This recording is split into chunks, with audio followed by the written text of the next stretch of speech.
Officer, please, I'm a cardiac surgeon. There's a code blue inside. Get that black ass on the ground, now! Caldwell doesn't look at the badge, doesn't look at the scrubs. He sees the skin. That's enough. You? A surgeon? He laughs. Boy, surgeons are not black.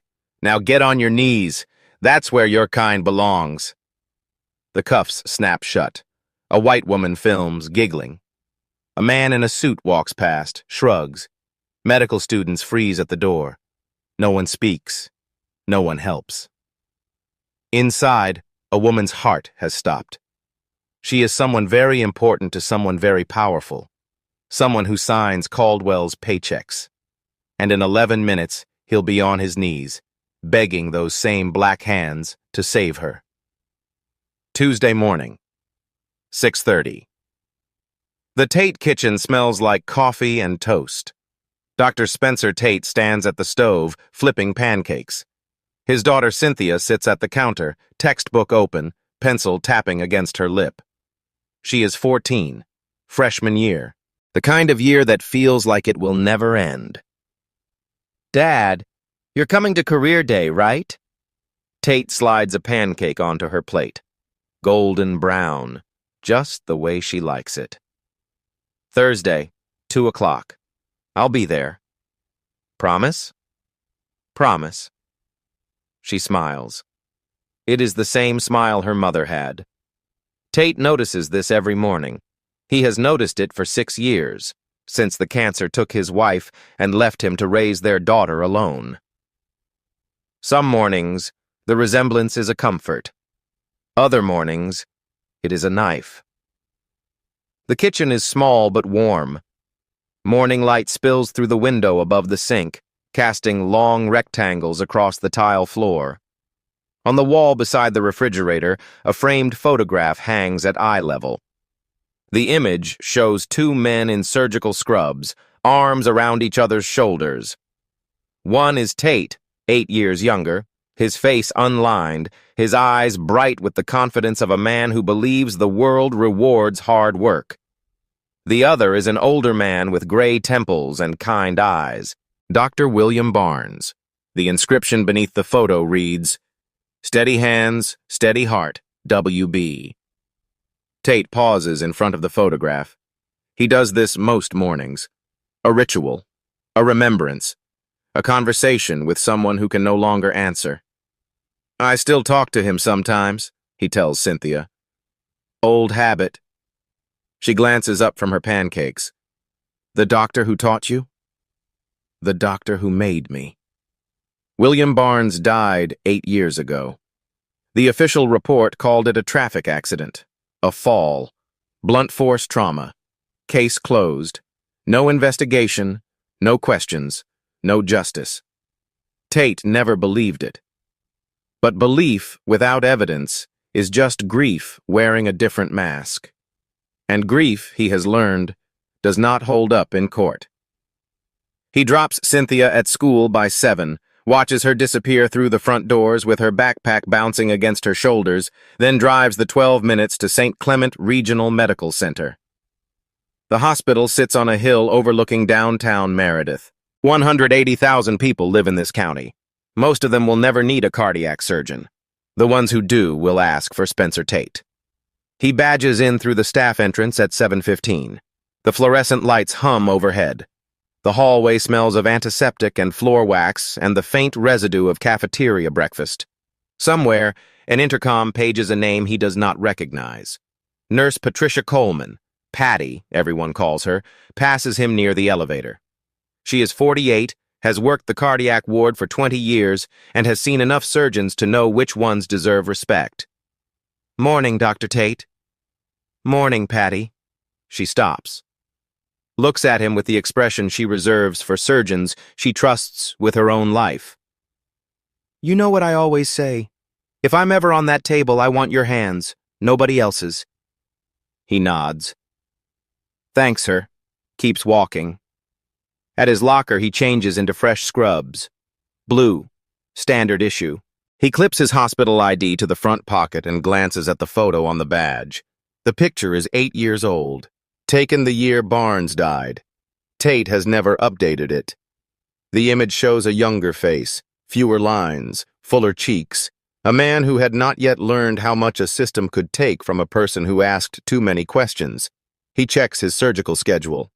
3 operations today, bypass at 9, valve replacement at 1, consultation at 4, nothing urgent, nothing emergent.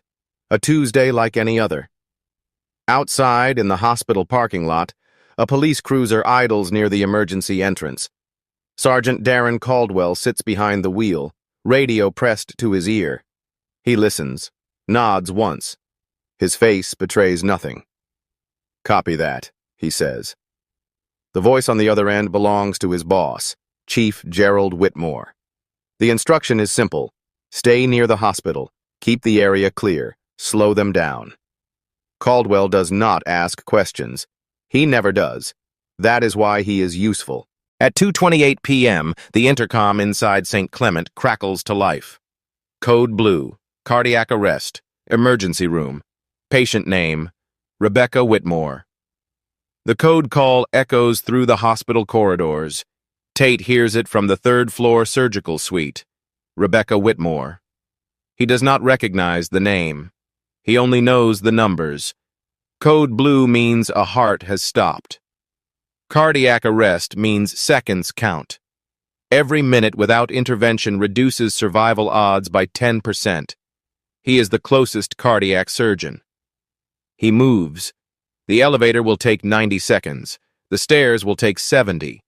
But there is a faster route, through the parking lot, in through the ER's back entrance.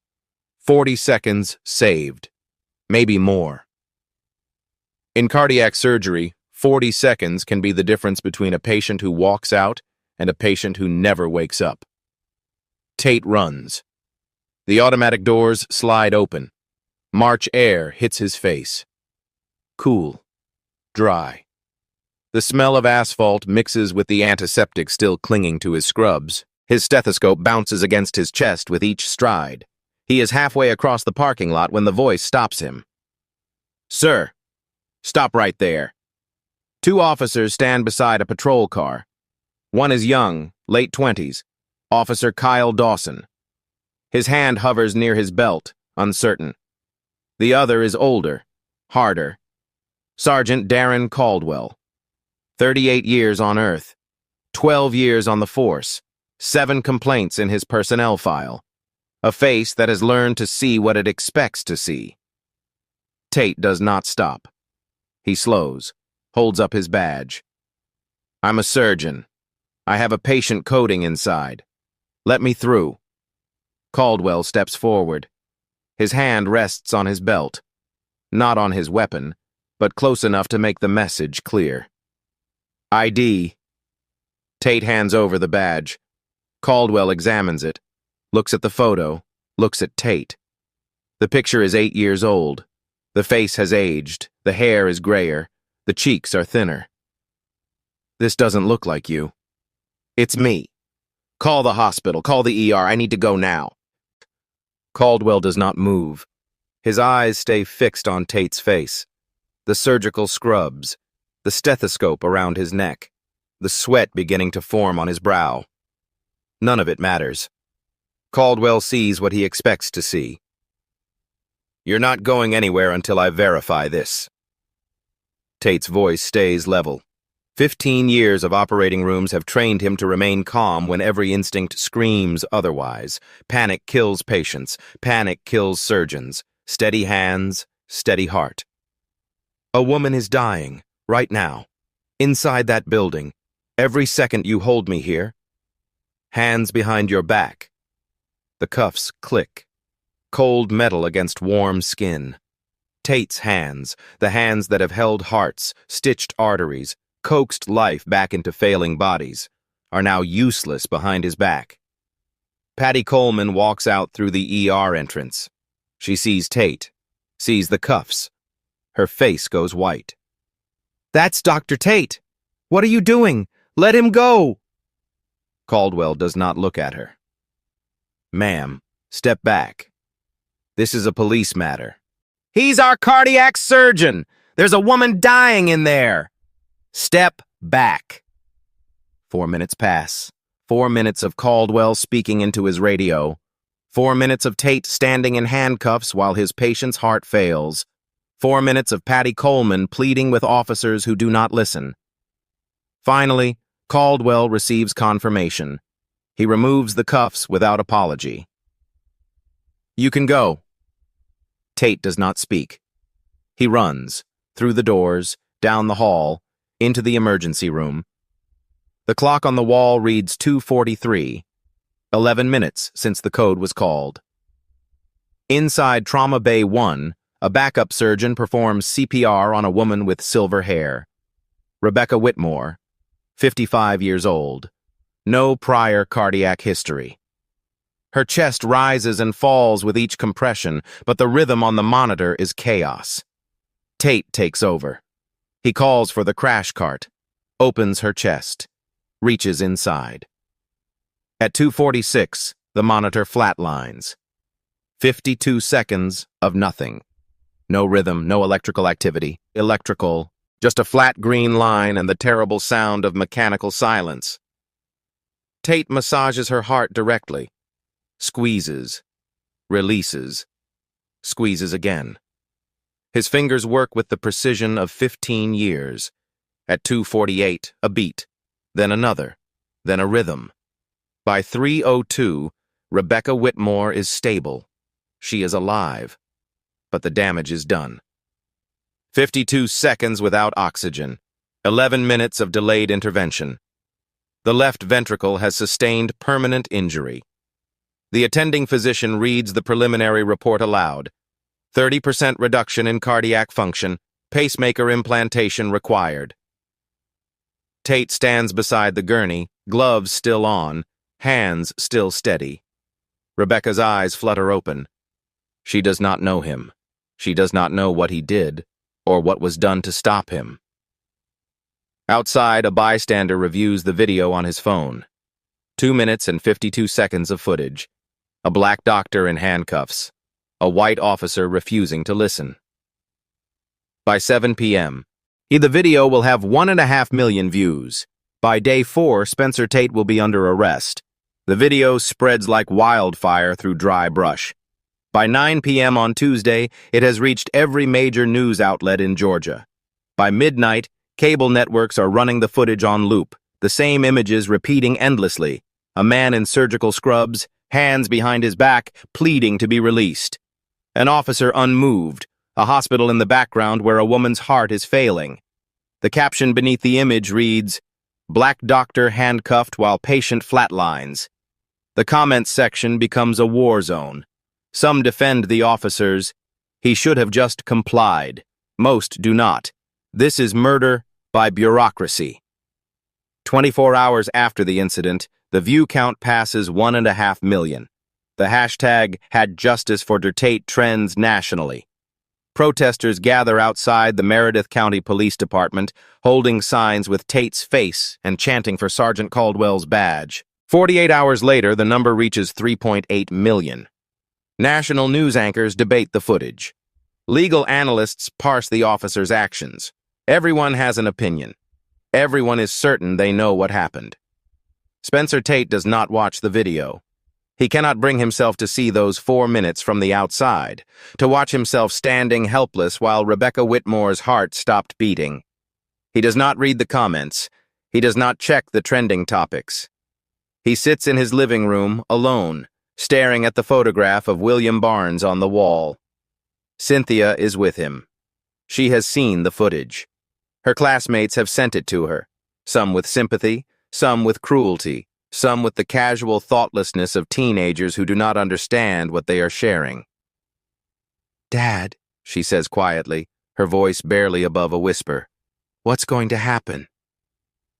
He does not have an answer. On day 3, the public pressure reaches a breaking point.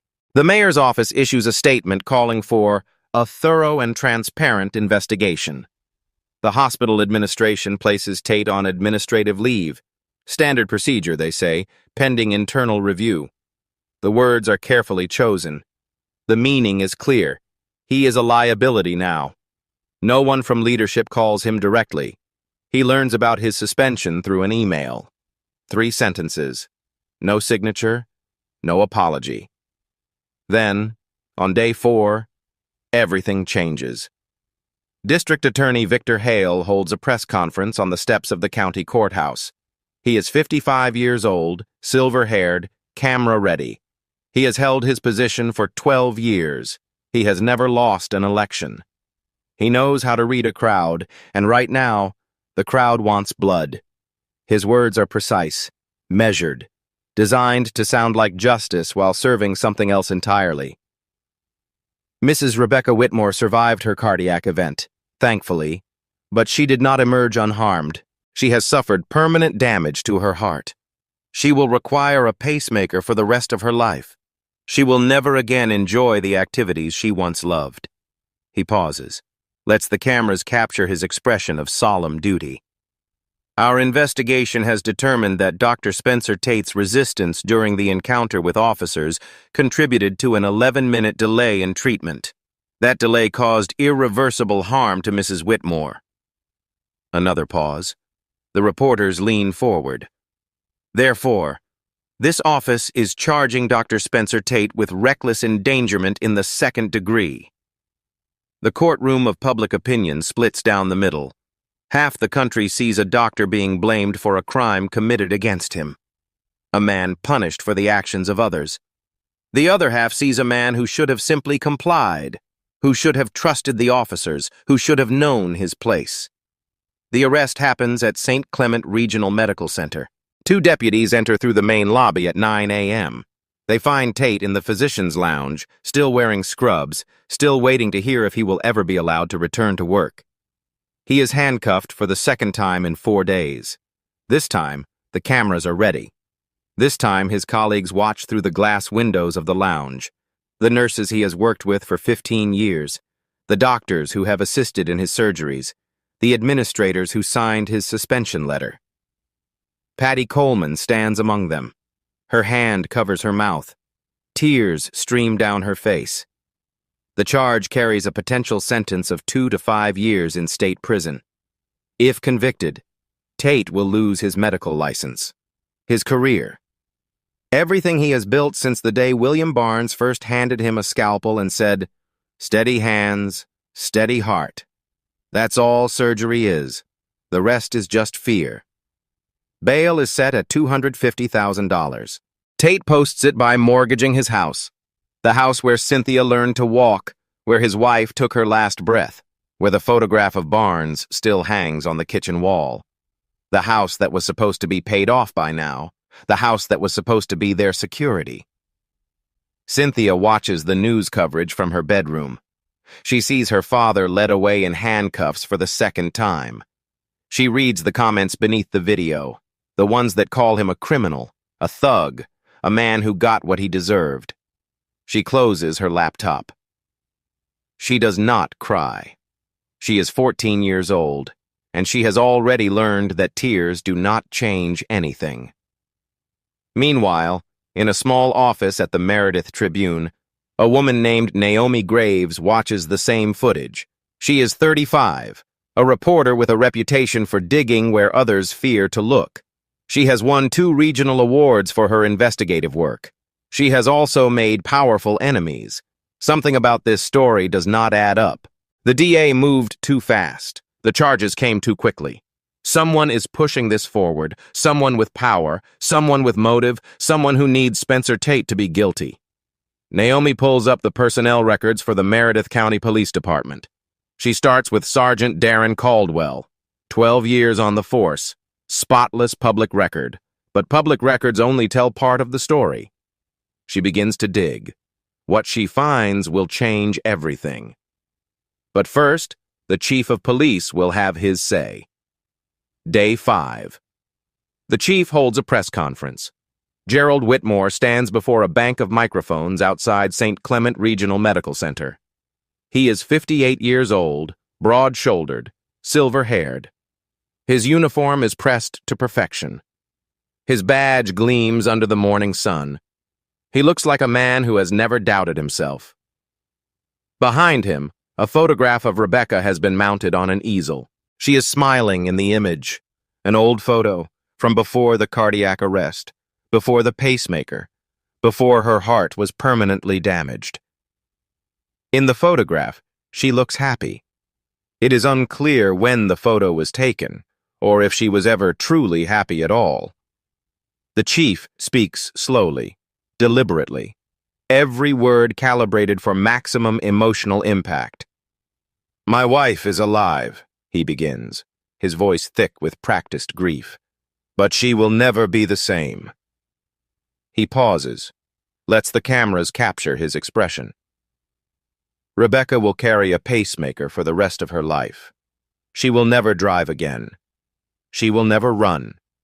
She will never dance at our daughter's wedding or play with our future grandchildren the way she dreamed. Another pause.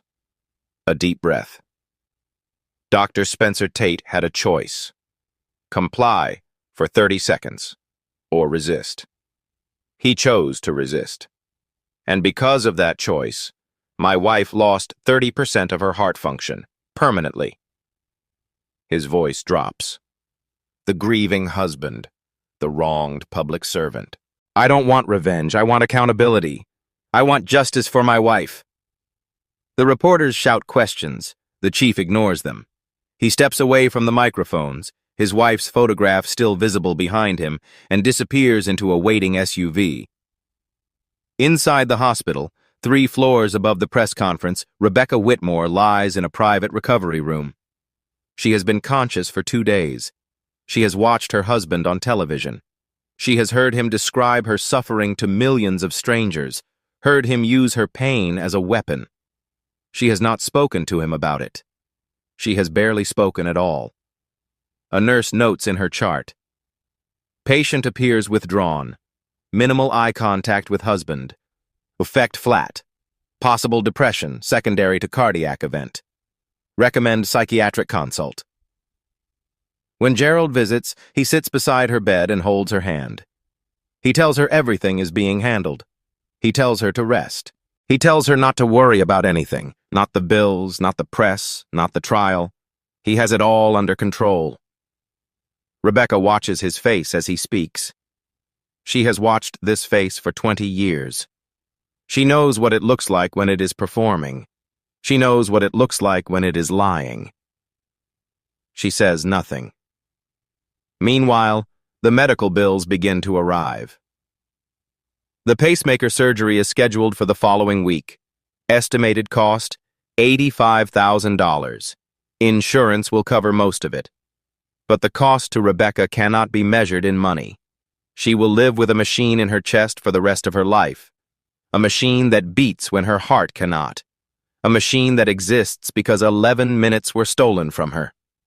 Across town, Naomi Graves sits in the archives of the Meredith Tribune, scrolling through newspaper clippings from 2016.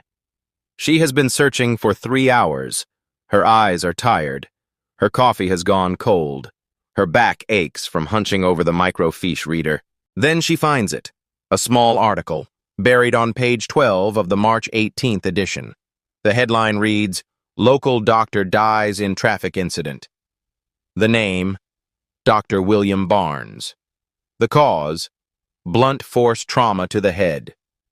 Official ruling, accidental fall during a traffic stop. The officer involved, Sergeant Darren Caldwell.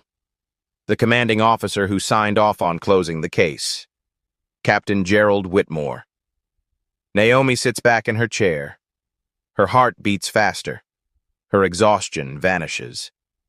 Same officer, same silence, same pattern. 8 years apart, 2 doctors, 1 dead, 1 nearly destroyed. She reaches for her phone. Lieutenant Raymond Cross has worked internal affairs for 18 years. He is 52 years old, 6 months from retirement. He has a pension waiting, a cabin in the mountains he has never had time to visit, and a wife who has been patient for 3 decades. He has seen enough corruption to fill a dozen books, and enough cover-ups to know that most of them succeed. The system protects its own. It always has. It probably always will. But Cross is tired of protection. He is tired of watching bad cops keep their badges while good ones get pushed out. He is tired of signing off on investigations that go nowhere because the conclusion was decided before the first question was asked. He wants to end his career with something that matters, something true. When Naomi Graves calls, he listens. They meet at a diner outside the county line, neutral territory, away from eyes that might report back to the department. The booths are cracked vinyl. The coffee is burned. But no one from Meredith County comes here, and that is what matters. Cross orders black coffee. Naomi orders nothing. She is too focused to eat. "Tell me about the Barnes case," she says. Cross stirs his coffee slowly. The spoon clinks against the ceramic mug. "What do you want to know?" "Everything." He sets down his spoon, looks at her with eyes that have seen too much and said too little for too long. William Barnes was a cardiac surgeon at St. Clement. Good man, great reputation, 48 years old, married, no kids, spent his weekends volunteering at a free clinic in the South End. The kind of doctor who became a doctor because he actually wanted to help people. What happened to him? March 2016. He was driving home from a late shift, got pulled over by Caldwell for a broken taillight, routine stop supposedly. Cross takes a sip of his coffee. It is bitter and cold. According to the official report, Barnes became combative. Caldwell attempted to restrain him. Barnes fell and hit his head on the pavement. Died at the scene. Open and shut. Tragic accident. No charges filed. Naomi writes in her notebook. "And you don't believe that?" "I investigated that case personally. Did the interviews, collected the evidence, wrote the report." He pauses. "The report that got buried. What did you find?"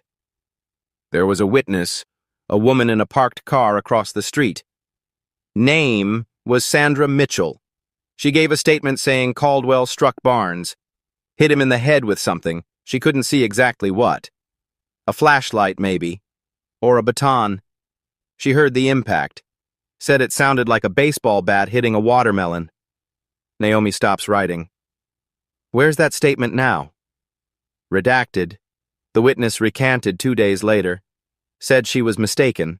Said she didn't actually see anything. Said she had been drinking, and her memory was unreliable." "And you believed her?" Cross laughs. It is not a happy sound. Sandra Mitchell was a 58-year-old church deacon who hadn't touched alcohol in 30 years. She didn't recant because she was wrong. She recanted because someone convinced her it would be better for everyone if she forgot what she saw. "Who closed the case?" Cross meets her gaze. "Captain Gerald Whitmore. He signed the order himself, and 2 months later, he got promoted to chief." The connection crystallizes. Same officer, same commanding officer. 2 incidents, 8 years apart, both buried under institutional silence. "I need to see that file," Naomi says. Cross shakes his head. "It's sealed. IA records are protected. If I leak that file and they trace it back to me, I lose my pension. I lose everything I've worked for." "If you don't, 2 doctors get destroyed for nothing. One's already dead. The other's about to go to prison for trying to save a life." Cross looks at his coffee, at his hands, at the years of compromise written in the lines of his face. "I'll get you what I can." 3 days later, a manila envelope appears in Naomi's mailbox. No return address, no note, just paper. Inside, photocopies of the Barnes investigation file. The autopsy report reads, "Blunt force trauma to the temporal region. Manner of death, undetermined." Not accidental, undetermined. The medical examiner had doubts. The witness statement, the original before the recanting, reads, "I saw the officer strike the man. He hit him with something in his hand. The man fell and did not get up. I screamed. The officer told me to go home." And at the bottom of the file, on the closure form, Captain Gerald Whitmore's signature. Dated 3 days after the incident. before the investigation was complete, before all the evidence was reviewed. Naomi publishes her article the next morning. The headline reads, "The officer who killed before and the captain who let him." Within 24 hours, the story has 200,000 shares. Margaret Barnes sees the article on her tablet. She is 62 years old. She has been a widow for 8 years. For 8 years, she has known the truth about her husband's death. And for 8 years, no one has believed her. Her friends told her to move on. Her pastor told her to forgive. Her lawyer told her the case was closed and there was nothing more to be done. Now someone finally believes her. She calls the Tribune, asks for Naomi Graves, leaves a message that is 1 part grief and 1 part fury. "My name is Margaret Barnes. William was my husband. They told me he fell, but I saw the bruises. I dressed his body for the funeral. That was not a fall. I've been waiting 8 years for someone to listen. I'm ready to talk." Spencer Tate sees the article too. He sits alone in his kitchen, laptop open, coffee untouched. He reads the name William Barnes. He reads the date. He reads the cause of death. His hands begin to shake. 8 years ago, he stood at Barnes's funeral. He gave a eulogy. He called Barnes the finest surgeon and the finest man he had ever known. He said the world was darker without him. He said they would carry his memory forward. He never knew the memory was a lie. "They killed you," Tate whispers to the photograph on the wall, "and they got away with it." He calls Margaret Barnes that afternoon. She answers on the second ring. Her voice is steady, but beneath the steadiness is a grief that has never healed, a wound that has been waiting 8 years to be acknowledged. "Mrs. Barnes, this is Spencer Tate. I was William's student, his resident. He taught me everything I know." His voice breaks. "I didn't know. I'm sorry. I didn't know what really happened." "Neither did I," she says. "Not for sure. Not until now. What can I do? Help me make sure everyone else knows. Help me make sure it never happens again." If you've ever seen a system protect its own, you know how hard it is to break that silence. Drop a comment. Tell us what you've witnessed. But the story is only beginning to unfold. There is more buried in those files, a detail that Naomi noticed, a line that Cross highlighted before he sent the documents. In the Barnes investigation file, near the bottom, a handwritten note reads, "Radio traffic from incident deleted per department policy." Deleted. Not archived, not stored, deleted. Cross circles that line in his own copy. He knows what it means. 8 years ago, there was a recording of what happened during that traffic stop, a recording that could have proven murder. Someone erased it, but radio systems leave backups. Digital fingerprints, traces that survive even when the originals are destroyed. If the recording from the Barnes incident was erased, maybe the recording from the Whitmore incident still exists. Cross begins to search, but the system is about to fight back. Week 3, Monday night. Naomi Graves drives home from the Tribune office. The streets are empty. The streetlights flicker in the March wind. The dashboard clock reads 11:43. She is tired. She has been working 18-hour days since the story broke. The response has been overwhelming, tips flooding her inbox, sources reaching out from inside the department, citizens who want to share their own encounters with Sergeant Caldwell. Every message requires verification. Every lead requires follow-up. Every hour brings her closer to the truth and closer to exhaustion. But with attention comes danger. She knows this. She has known it since she started investigating stories that powerful people want buried. She approaches the intersection at 5th and Maple. The light turns red. She presses the brake pedal. Nothing happens. The pedal sinks to the floor. No resistance, no pressure, no stopping. Her car blows through the intersection, narrowly missing a pickup truck, and slams into a concrete barrier at 40 miles per hour. The airbag deploys. Glass shatters. Metal screams against concrete. The world becomes noise and impact, and then silence. When the paramedics arrive, Naomi is conscious but bleeding. Broken ribs, mild concussion, lacerations across her face and arms. She will survive, but the message has been delivered. The accident report, filed the next morning, reads, "Brake line failure. Cause undetermined." From her hospital bed, Naomi calls Lieutenant Cross. Her voice is hoarse. Her words are careful. The nurses might be listening. "They cut my brakes," she says. "This isn't over. Not even close." Cross says nothing for a long moment. Then, "I know. And neither am I." The same week, a different kind of attack. Cynthia Tate walks home from school on Wednesday afternoon. The weather is warming. Spring is coming.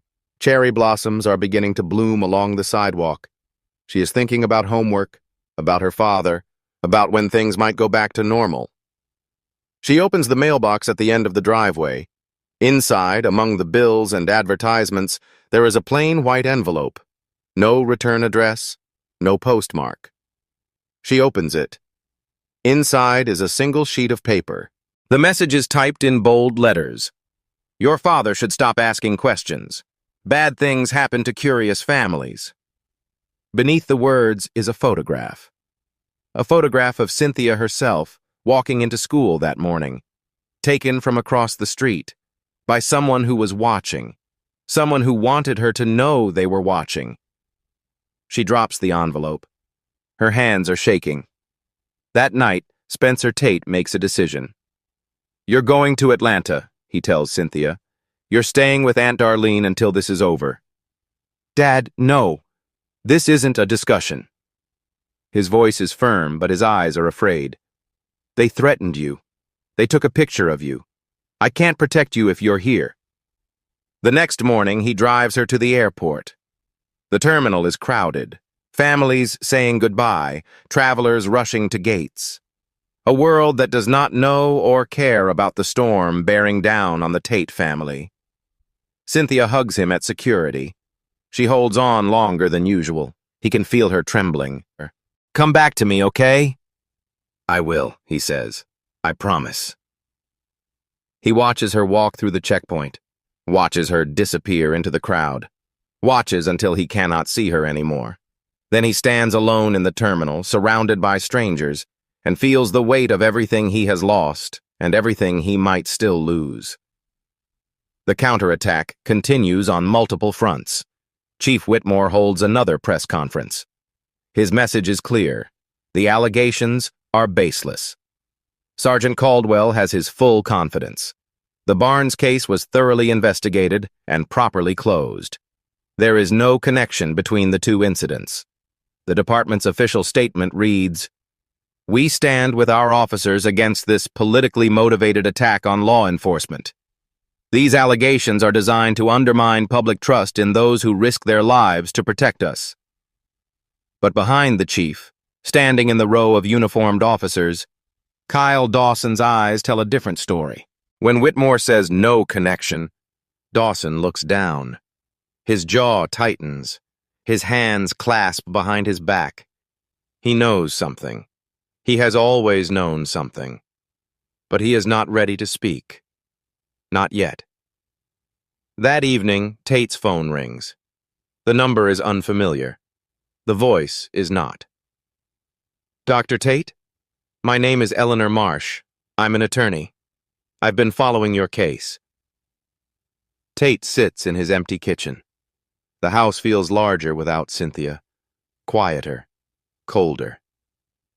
"Why are you calling?" "Because I want to help. Pro bono. No fee." "Why?" There is a pause on the line. When Eleanor speaks again, her voice carries the weight of old grief. "Because I represented Margaret Barnes 8 years ago.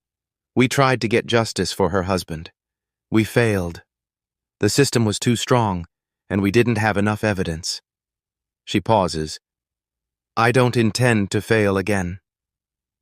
In his mailbox, among the threatening letters, there is one more envelope. This one is from the district attorney's office. Inside is a plea agreement. Week 4, Thursday night. Spencer Tate sits alone in his kitchen. The lights are off. The only illumination comes from the street lamp outside, casting long shadows across the floor. The house is silent. The refrigerator hums. The clock ticks. Nothing else moves. On the table in front of him, the plea agreement. 18 pages of legal language that boils down to a simple offer. 18 months in prison. Guilty plea to reckless endangerment. Medical license suspended but not permanently revoked. The offer expires Friday. He holds a pen. His hand does not move. 18 months. Cynthia will be 16 when he gets out. He will still be a doctor, eventually. The nightmare will end. The fighting will stop. He can go back to his life, or what remains of it.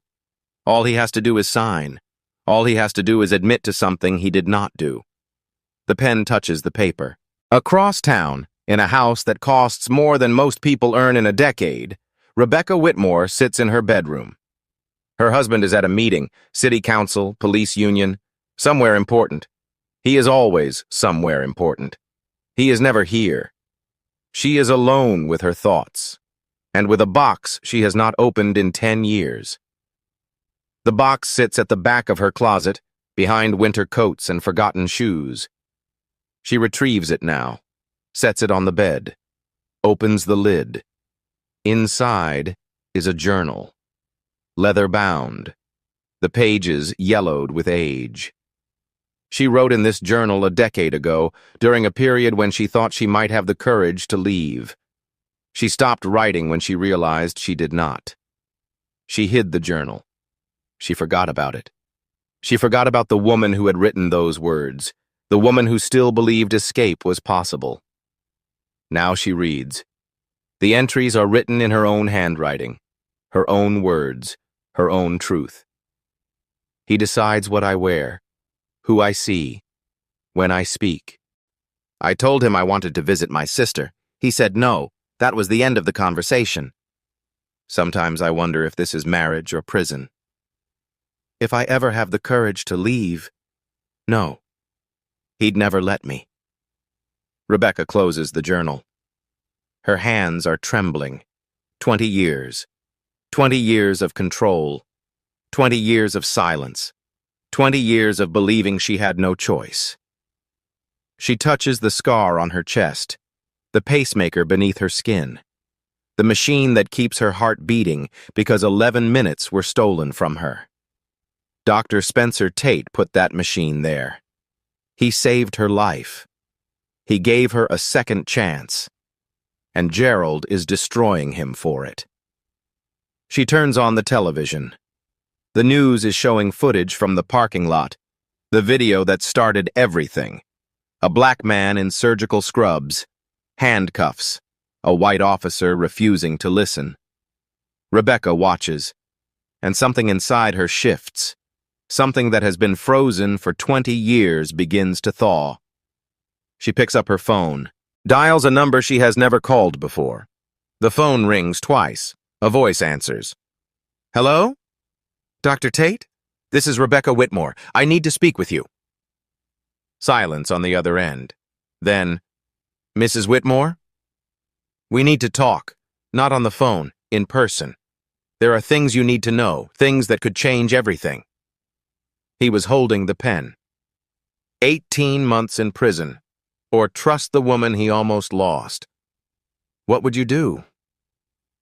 In his kitchen, Spencer Tate sets down the pen. The plea agreement remains unsigned. When can we meet? Week 5. A coffee shop on the outskirts of Meredith. Rebecca Whitmore sits at a corner table, her back to the wall, her eyes on the door. She wears a simple dress, no jewelry, no makeup. She looks smaller than she did in the hospital. Fragile. But her eyes are sharp and alert. Spencer Tate slides into the seat across from her. He has not slept well in weeks. The circles under his eyes are dark. His hands rest flat on the table, the steadiest hands in Meredith County, now uncertain. For a moment, neither speaks. Then Rebecca begins. I know what Gerald is. I've known for 20 years. I just couldn't. She pauses, swallows. I couldn't leave. Why now? Because you tried to save me. You put your hands inside my chest and refused to let my heart stop beating. And now my husband is using that, using your compassion to destroy you. She tells him about the morning of March 12th, about waking early, about hearing Gerald on the phone in his study, his voice low, giving instructions she did not understand at the time. He said, keep the area clear. He said, slow them down. I didn't know what it meant. Not then. And now?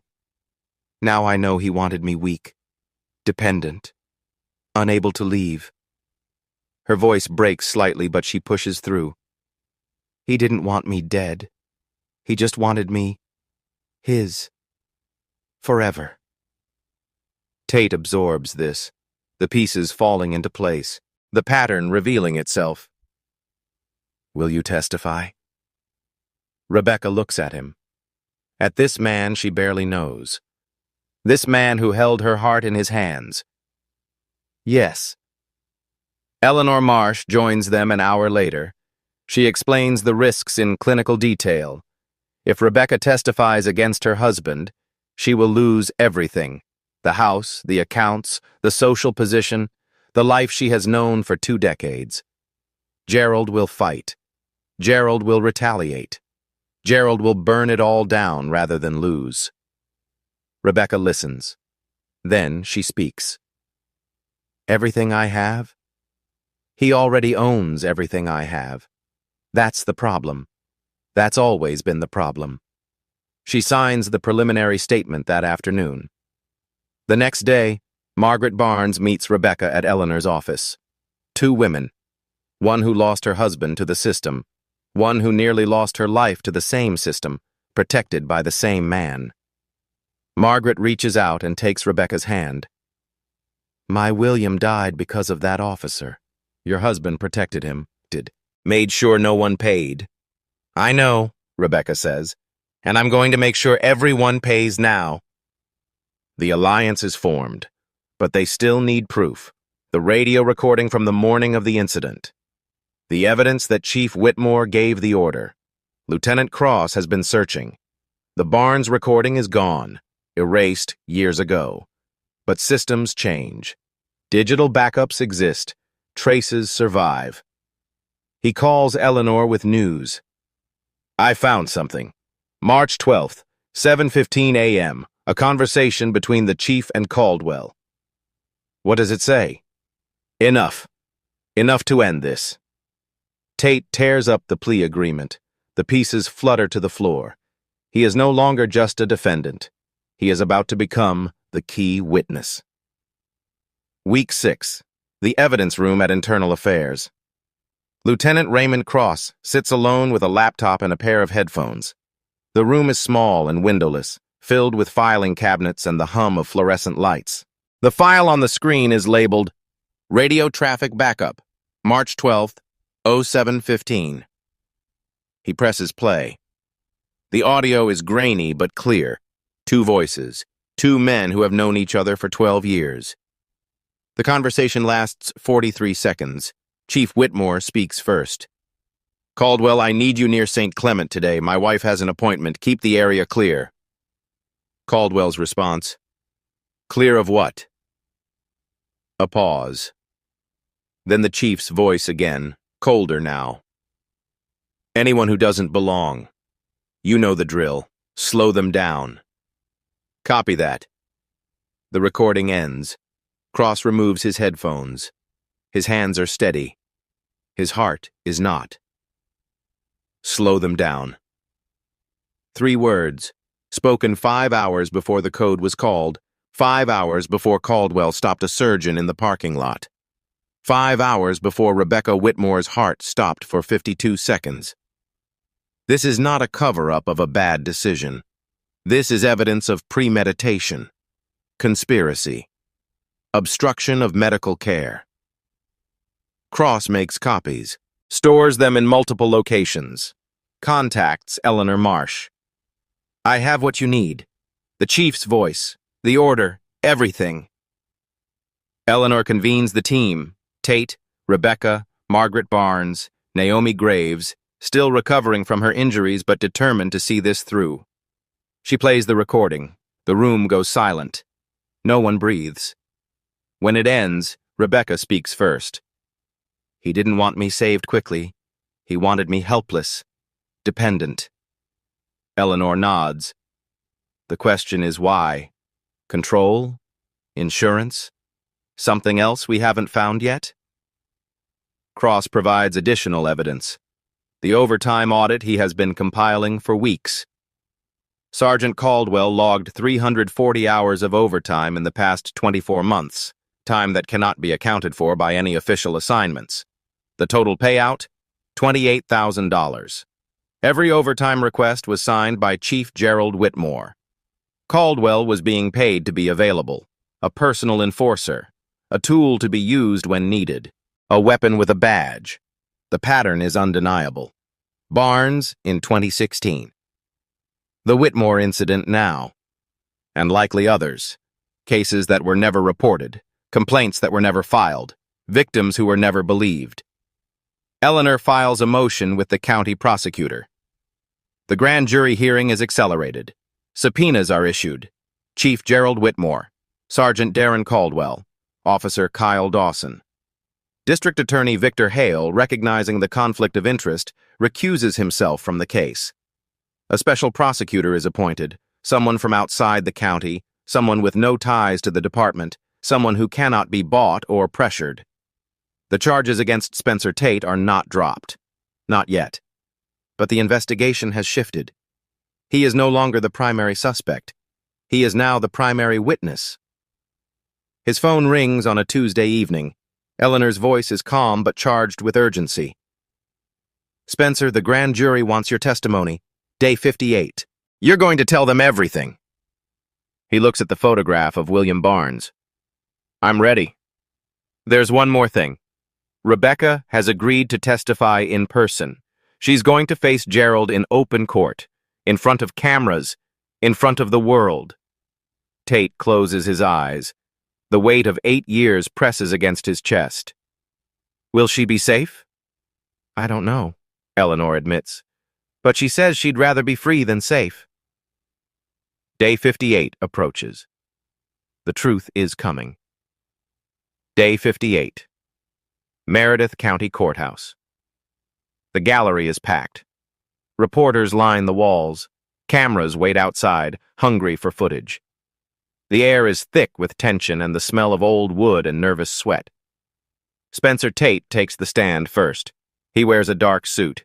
His hands rest calmly on his knees. 15 years of surgery have taught him to be steady under pressure. He tells the story from the beginning. The code call, the parking lot, the handcuffs. I told Sergeant Caldwell I was a surgeon. I showed him my ID. He said it didn't look like me. He didn't care about anything else. What happened next? He put me in handcuffs. 4 minutes later, he let me go. By then, Rebecca Whitmore had been without proper care for 11 minutes. The prosecutor plays the body camera footage. The courtroom watches in silence.